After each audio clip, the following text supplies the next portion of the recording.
आणि राष्ट्रवादीचे आमदार संजय पाटील यांना गळाला लावल्यानंतर आणखी नाराज राष्ट्रवादीच्या नेत्यांना भाजपमध्ये आणण्याचं काम करणार असल्याचं भाजप नेते गोपीनाथ मुंडे यांनी स्पष्ट केलंय। राष्ट्रवादीच्या उमेदवारांची यादी जाहीर झाल्यानंतर खऱ्या अर्थानं राष्ट्रवादीला खिंडार पाडणार असल्याचं मुंडेंनी सांगितलंय।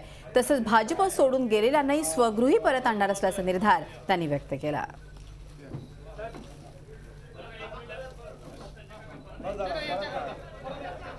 दोन प्रक्रिया मोठ्या वेगाने आम्ही करणार आहोत। भाजपपासून जे लोक दूर झाले त्यांना परत स्वघरी आणण्याची मोहीम हे आता आम्ही पक्षात राबवणार आहोत। आणि राष्ट्रवादी मध्ये प्रचंड असंतोष असमाधान आहे। एकदा लोकसभेची तिकीट तर होऊ द्या, तर राष्ट्रवादीला अनेक खिंडार पाडण्याचं काम आम्ही करणार आहोत। तर वेळोवेळी नेते भारतीय जनता पार्टीत प्रवेश करणार आहेत।